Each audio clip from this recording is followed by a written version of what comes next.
Hello everyone, Joko here again. I'm here at the Set and Stage warehouse to try out a new board I made. So why test it here? Well, because I want to try this very loud. But before we get to doing some loud and heavy music, I hope you can do me a favor and give this video a thumbs up and hit the subscribe button below. Done? Okay, let's go.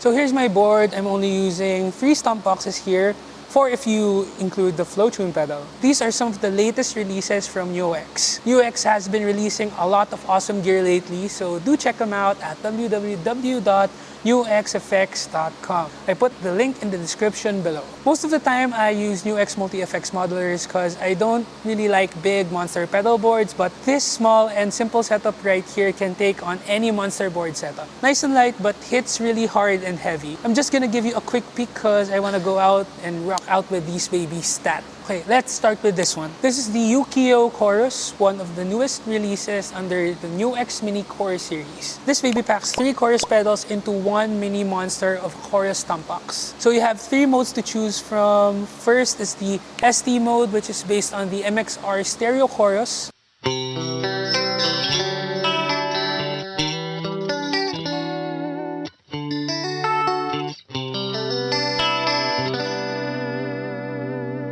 Great for lush, clean tones. You have the CH1 mode here, which is based on the Arion stereo chorus.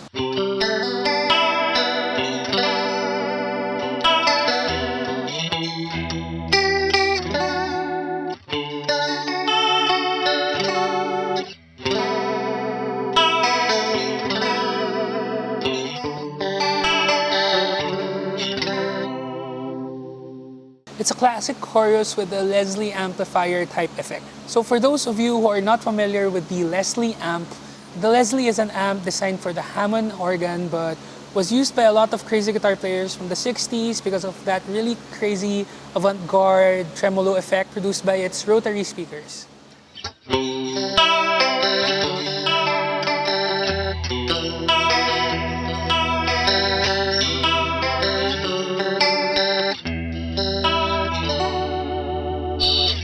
Think Beatles or Pink Floyd or the Beach Boys. Really cool.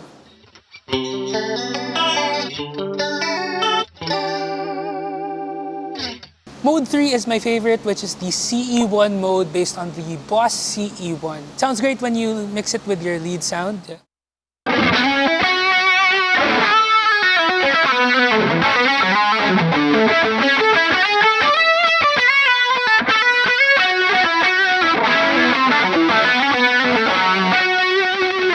The DSP inside it can emulate the Bucket Brigade delay circuitry perfectly, which is found in the Boss DM2 delay. So it achieves a warm analog chorus sound. Okay, so why a delay circuitry in a chorus pedal? Chorus pedals basically takes the audio signal from your guitar and blends it in with delayed copies of that signal, creating an out-of-phase flange effect. So what I like about this mode is it gives you a nice 80s type lead tone.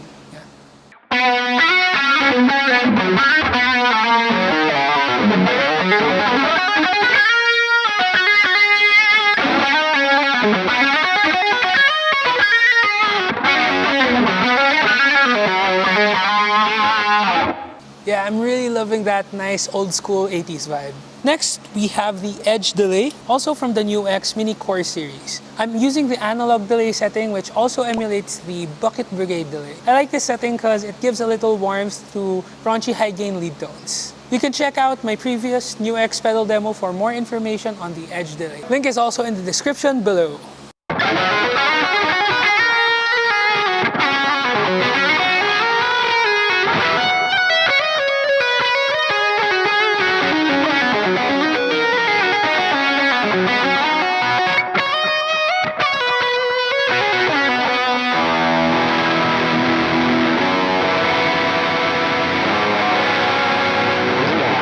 Now let's go to the muzzle. the NUX Amp Academy. I would say this monster is what sets the standard for the NUX Verdugo series stomp boxes. The technology in this pedal is insane. It has 12 amp models running on NUX's TSAC 2K white box amp modeling algorithm.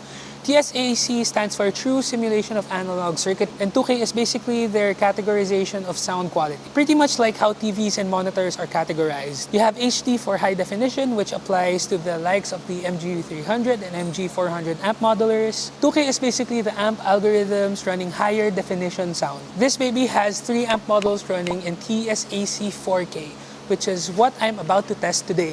First, we have the dual rec based on Mesa Boogie's dual rectifier. It's really great for lead tones. The Mesa dual rec is known for its heavy sound and mid-range for leads.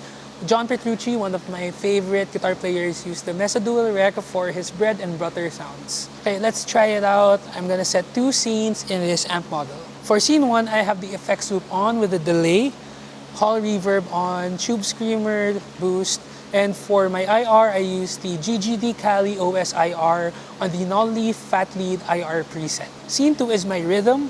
I only have a tube screamer on. For my IR, I use the GGD Kali OS massive cab with an SM57 mic. Okay, let's see if we can do some John Petrucci faves on this.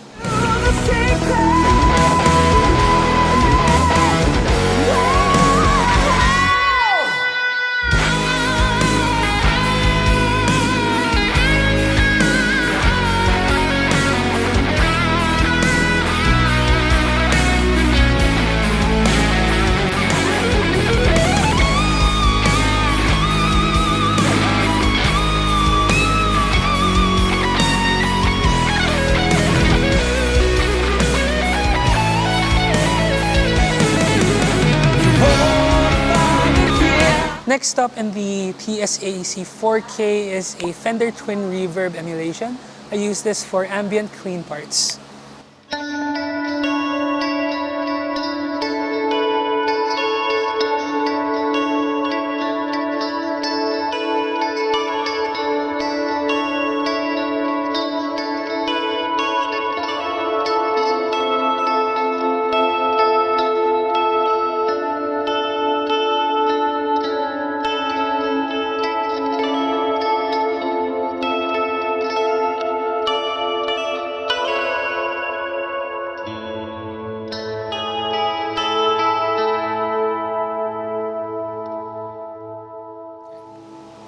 Okay, so that's scene 1. It's my wet clean setting. I have the effects loop on with the delay and chorus, a hall reverb with the decay and level cranked up.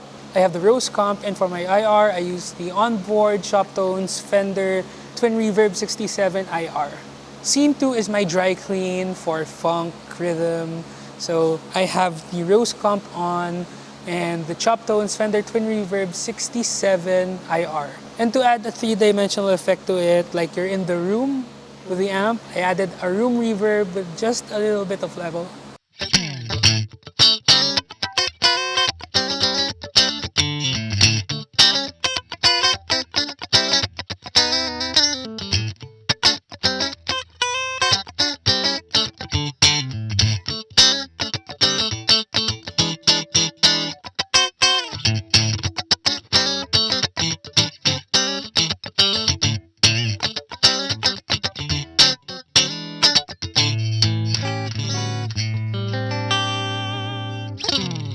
Next we have is the SL0100.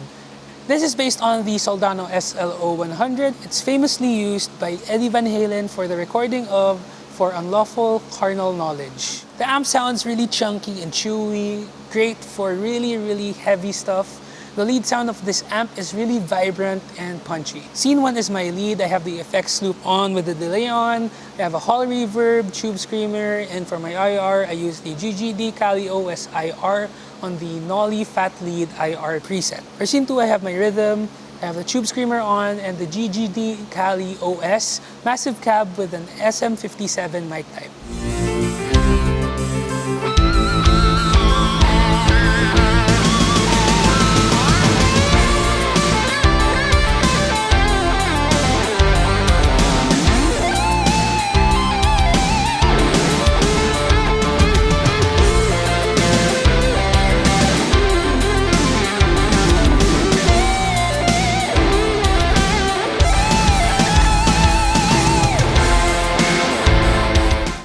let's go to my main preset. My favorite is the Fireman amp, which is based on the Friedman BE100. This is not on 4K yet, but even if it's still running the TS-AC2K, it still sounds awesome.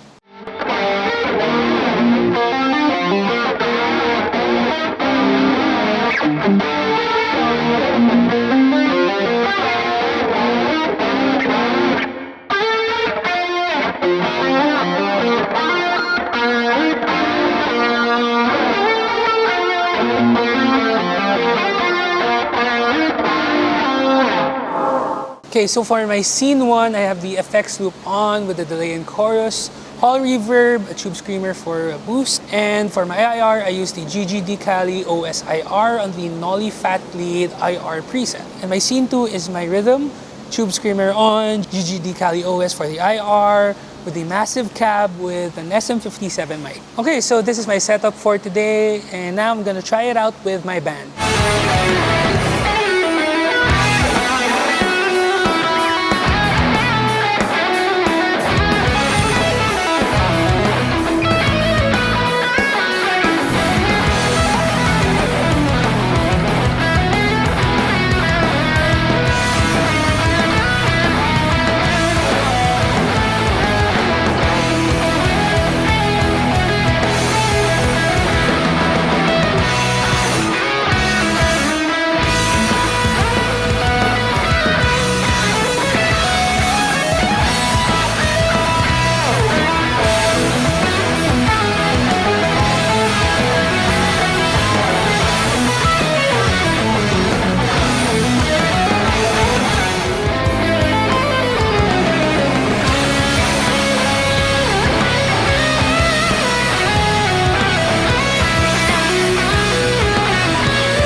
Alright, so that's it for this video. I hope you guys enjoyed it as much as we had fun doing it. So to know more about the NUX Verdugo series and the NUX Mini Core series, do check out their website, www.nuxfx.com. The link is in the description below. If you like this video, I hope you give this a thumbs up and hit the subscribe button below because it helps my channel out a lot. So thanks for watching, guys. I'll see you in the next video. Stay safe and keep pushing. Bye-bye.